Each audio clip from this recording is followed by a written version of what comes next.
Smart সিটির উদ্যোগে সুকান্ত একাডেমিতে শহরে অস্থায়ী খাবার বিক্রেতাদের জন্য স্বাস্থ্য পরীক্ষা ও খাদ্য নিরাপত্তা বিষয়ে সচেতনতা শিবির অনুষ্ঠিত হয়।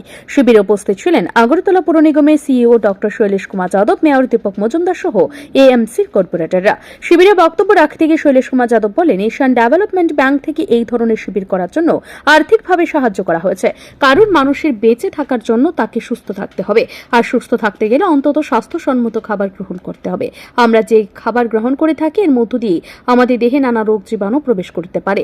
বিশেষ করে বাসি খাবার, পচা খাবার, ছত্রাক ধরে গেছে এই ধরনের খাবার থেকে আমাদের পেটের মধ্যে নানা রোগের সৃষ্টি হতে পারে। যারা আগরতলা শহরে বিভিন্ন রাজপথের পাশে রকমারি খাবার বিক্রি করছেন, তাদের কেউ কেউ হয়তো বাসি খাবার রেজিস্ট্রারে রেখে দিচ্ছে, পরের দিন সে খাবার ক্রেতাদের কাছে বিক্রি করছে। যে ব্যক্তি খাবার ক্রয় করছেন তিনি নিজেও জানেন না এই খাবার ভালো না খারাপ। অনেকেই ভেন্ডারদের উপর বিশ্বাস করে এই খাবার গ্রহণ করে চলেছেন। এমনিতে ফাস্টফুড মানুষের জন্য রোগ ডেকে আনছে, তা জেনে বুঝেও মানুষ ফাস্টফুড গ্রহণ করছে। কিন্তু যারা এই ফাস্টফুড বিক্রি করছেন তাদেরকে খাদ্য দপ্তর থেকে অবশ্যই জেনে নিতে হবে তাদের কি কি খাবার মানুষের কাছে বিক্রি করা নিষিদ্ধ। এইসব জেনে বুঝেই খাবার বিক্রি করতে হবে। যারা নিম্নমানের খাবার বিক্রি করবেন তাদের বিরুদ্ধে আইনগত ব্যবস্থা নেবার সব ধরনের পদক্ষেপ নিতে পারে খাদ্য দপ্তর। একদিকে নিজের ব্যবসাকে চালিয়ে যাবার জন্য নিজেরা স্বাস্থ্য সম্পর্কে সচেতন থাকতে হবে, সেই সঙ্গে অন্যদের স্বাস্থ্যকে সুরক্ষার জন্যও দায়িত্ব নিতে হবে। যারা এই নিয়ম নীতি অমান্য করবেন তাদের বিরুদ্ধে অভিযোগ আসলে তাদেরকে অবশ্যই শাস্তি পেতে হবে। এদিনের এই শিবিরে আগরতলা পৌর নিগম এলাকার ভেন্ডার ছাড়াও প্রত্যেক ওয়ার্ডের কর্পোরেটররাও উপস্থিত ছিলেন।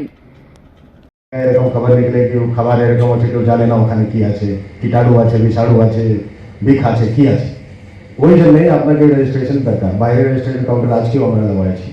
এটা বহুত সিম্পল প্রসিজার অ্যান্ড প্রশাসন তরফ থেকে সমস্ত সাহায্য করা হলো আপনাদেরকে যে আপনার ফুড রেজিস্ট্রেশন পান, আর আপনার ঠেলাতে যে কিছু গাড়ি আছে ওখানে ওটাকে ডিসপ্লে করবেন। ওটা একটু ফর্মেট আছে, ওখানে লেখা আছে যে আমি এই 13টা জিনিস করি, ওই 13টা জিনিস লেখা আছে, 13টা পয়েন্ট। ওটা যদি আপনারা ডিসপ্লে করবেন আপনার গ্রাহক যারা হচ্ছে ওরাও একটা কনফিডেন্স পাইব কি এখানে আমি খাইব তো আমি আসলে করবো না। এটা আপনার জন্যও ভালো, বাকি যে আপনার গ্রাহক যারা হচ্ছে ওনার জন্যও ভালো, প্রশাসন জন্য ভালো, সবার জন্য ভালো। তো ওই জন্য এটা আমার তরফ থেকে অনুরোধ হচ্ছে কি আপনারা সবাই এই রেজিস্ট্রেশন নিয়ে নেন। ওটাকে আপনার যে ব্যবসায় হচ্ছে ওটা কমপ্লিট আইনিভাবে করার এটাই সুযোগ হচ্ছে। বাকি আমরা দেখেছি কি সবার জন্য হেলথ ক্যাম্প হয়ে গভর্নমেন্ট কর্মচারীর জন্য কি কি জিনিস হয়, কিন্তু পথ বিক্রেতার জন্য কেউ কখনো করে না। ওই জন্য আজকে আমরা এটা বিশেষ অনুষ্ঠান নিয়েছি এবং এটা এশিয়ান ডেভেলপমেন্ট ব্যাংক এডিবি যারা হচ্ছে ওই রাজ্য সরকারকে অনেকগুলি টাকা সাহায্য দিয়েছে। যে যতগুলি আপনারা দেখছেন এই শহরে এখন যে ড্রেন নির্মাণ করা হচ্ছে, রাস্তা নির্মাণ করা হচ্ছে, ওই সমস্ত এডিবি প্রজেক্ট থেকেই করা হচ্ছে। ব্যুরো রিপোর্ট, ঋদ্ধি নেটওয়ার্ক।